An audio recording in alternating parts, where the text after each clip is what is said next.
Hey guys, I'm Samcrac, and today we're going to foil Rich Rebuild's plans, and that's actually a very good thing.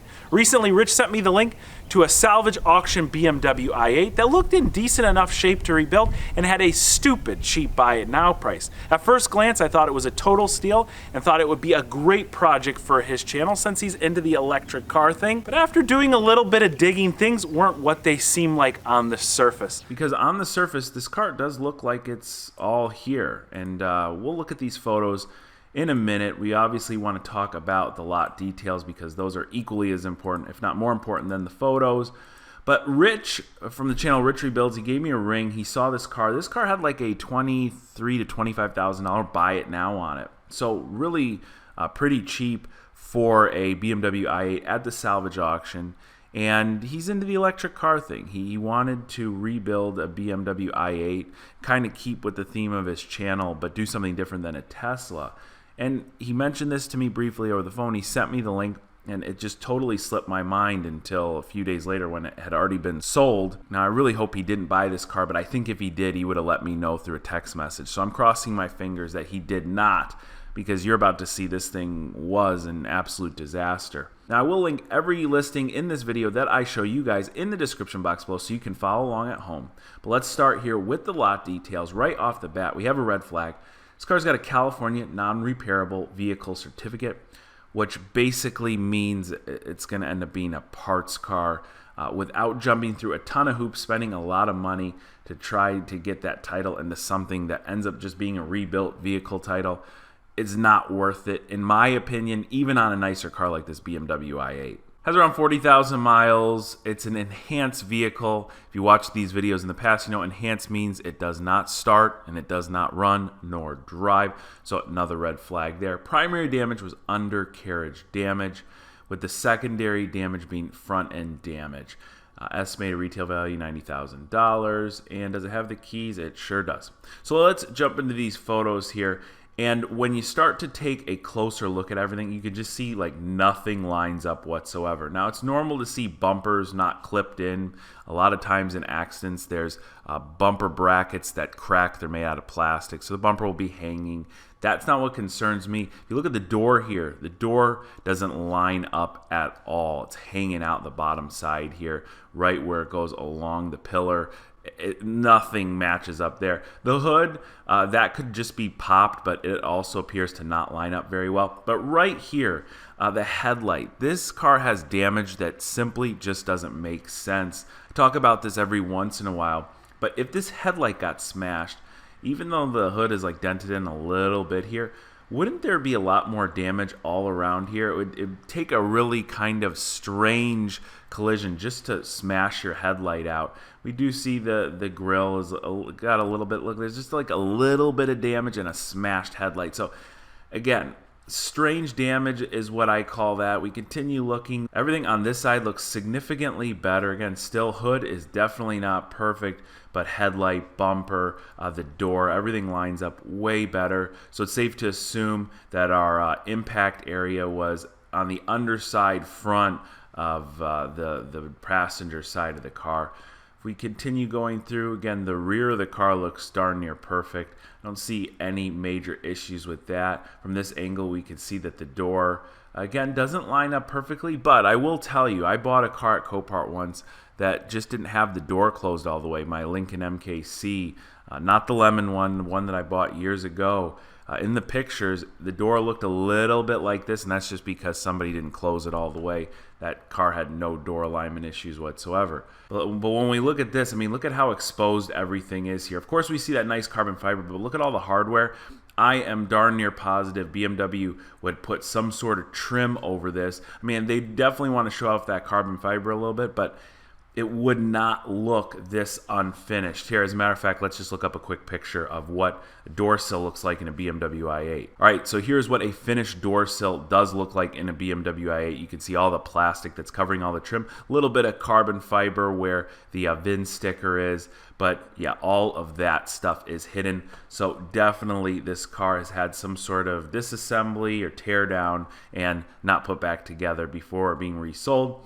When we look at the seatbelts, we can see a lot of slack here in the driver's seatbelt. This one obviously will come up to the front seat here, but that likely means the seatbelt's locked up because the car was in a collision. The person was wearing it, which is a good thing, and needs to be replaced or repaired. I'm not super familiar with the BMW i8, so at first glance to me, I don't see anything that stands out, but I'm sure guys that know about BMW i8s, this doesn't look right. German automakers are usually hiding stuff like batteries, and on near exotics they'll hide these reservoirs too, so that you take it in to the service center instead of doing the stuff on your own. Again, we can look up a picture of BMW i8 front trunk. Well, there's a couple different images online. Here's one that looks the most similar. Again, I don't know if some trim pieces have been removed, but obviously there's a trim piece removed over where these reservoirs are. And yeah, a bunch of unfinished stuff, a bunch of stuff that looks like it's just kind of thrown in place in there. I'm obviously showing you this car for a reason, and that's because it has a story to tell. Now, if we head on over to autoauctions.io, this is the site I use that shows you final bid prices on cars, and it gives you like a detailed history essentially on these salvage auction cars. I go here first before I really start doing any more digging, because this uncovers pretty much anything you need to know about the auction car you're bidding on. So in this case here, the car sold just a few days ago now for $21,300. And if we scroll down a little bit, we can see that the seller type is a third party. Now, I'm not a big fan of buying third party cars. I like to buy insurance company cars, but to each their own. There are good third party cars out there. Here are the previous winning bids. When we see previous winning bids, that means that this car ran through auction a few times before it got sold. Now, this $0 one, maybe the auction was pulled early or something. That one doesn't make a whole lot of sense. But the seller declined 19.1, and then they got there at 21.3 for it. But the thing that matters most to me right here is this vehicle sales history. A month ago, this car sold for only $13,000.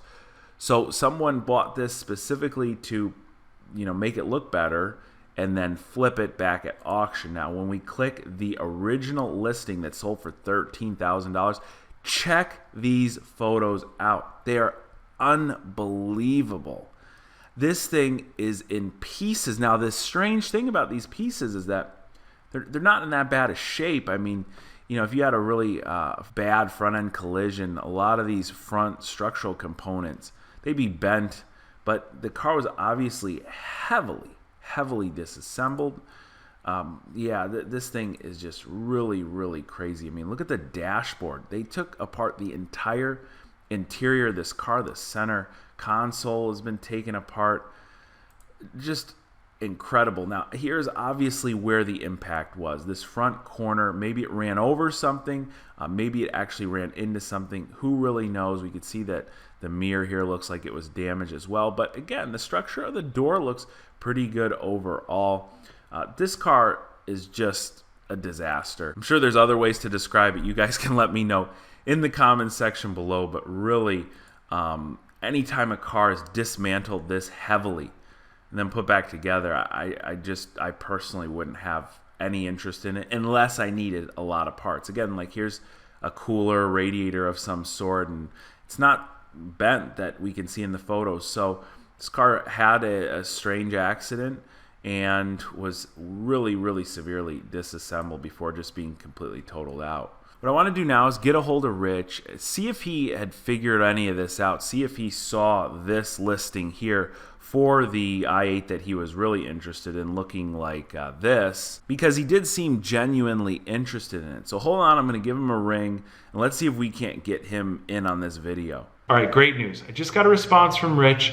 He's going to be available in like 20 minutes. We're going to connect via Hangouts, and I told him I'll be recording for this video. I can't wait to get his reaction to this crazy i8. So stay tuned. Even though it'll be like instant for you guys, it'll be a few minutes for me. But while I'm waiting for Rich, I'm going to tell you guys about this video sponsor, and that's the Ridge Wallet. I've got my Ridge Wallet right here. There it is. The Ridge Wallet is a super premium, minimalist wallet made out of materials like aluminum, titanium, and carbon fiber. Ridge really pays attention to details, like the brush screws matching the brush trim on the edges of the wallet. And on certain wallets, you have the option of a cash strap or a money clip, like on the carbon fiber one that I use every day. Head on over to Ridge Wallet using my link in the description box below, and be sure to use code SAMCRAC for 10% off at checkout. Rich man, how are you doing? What's up, Sam? What's poppin', baby? All right, so you sent me a link to this i8. I'm going to get it going on the screen here if I could figure out how to do a screen share. Okay, I got it. All right, Rich, you see that BMW up on the screen?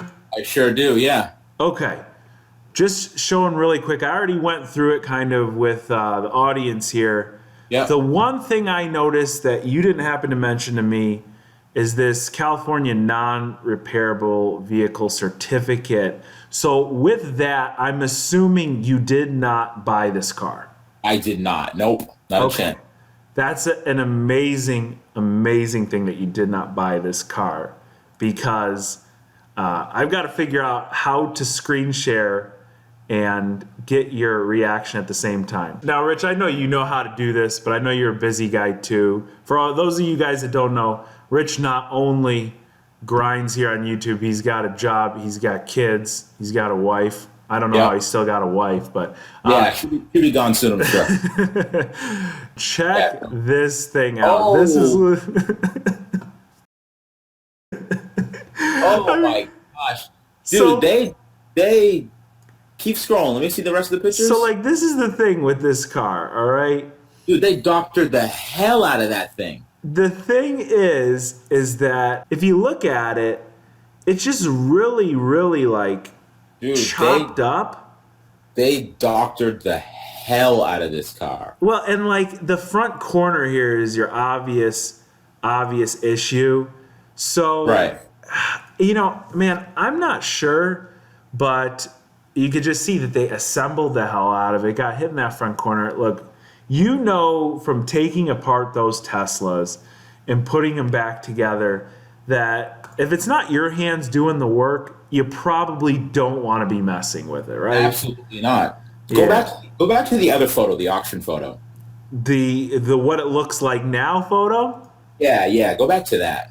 I mean, just incredible. That is incredible. I mean, you could see there's like obviously some panel gap issues going on, but not to the level that it was at before. They even went as far as putting in a new windshield. One of the things I mentioned previously, too, is that this thing might have been taken apart by a body shop just because it's so disassembled. You know, in an accident, on a car that's completely destroyed, you know, those parts are all damaged and hanging on the ground or hanging off the car. In this case, this thing is like all put back together, and the parts in this photo of the car completely disassembled all look to be kind of in what I call decent shape. The doors look okay, the fender liners all look, the front core support looks straight.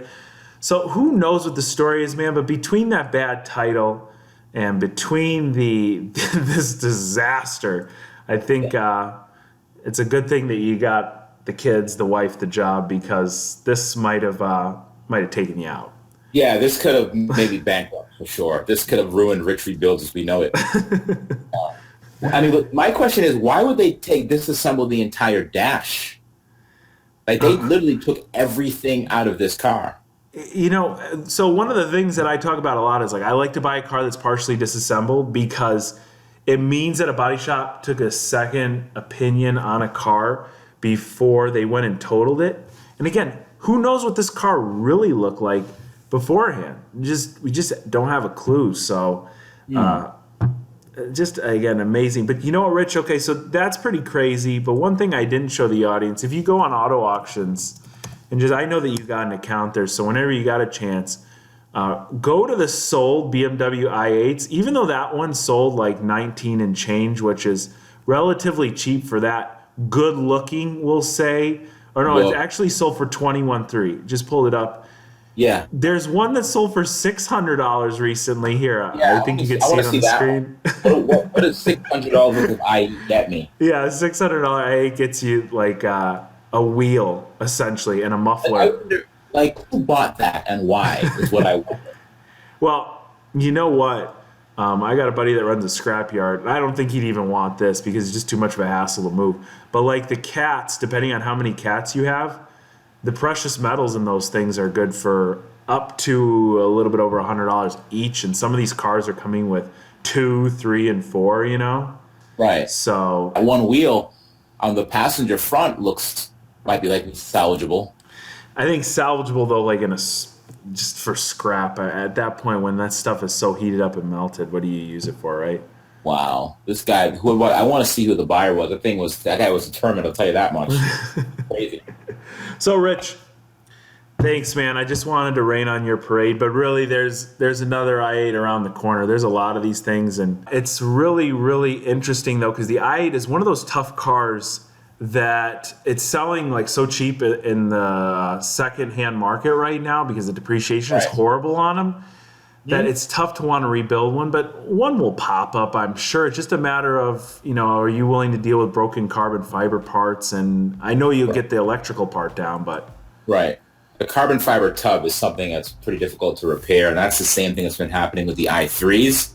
It has that same carbon chassis, so the disaster to fix, they get in an accident, but a flood one would be awesome to pick up. Yeah, now talking about carbon fiber tub really quick, you say difficult to fix.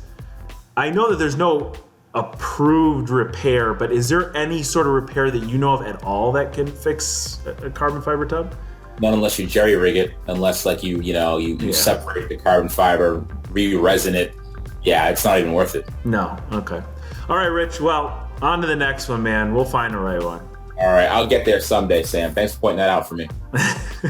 Hey, no problem. Again, it wasn't me pointing out. I waited till after it was sold. So again, you wait till after I bought it. Somebody, yeah. You let me know. All right, man. Thanks a bunch. It's always a good time when we get Rich on the channel. This was very spontaneous, and I think it worked out really well. But this is the first time I did a Hangouts where I actually did like the screen share part.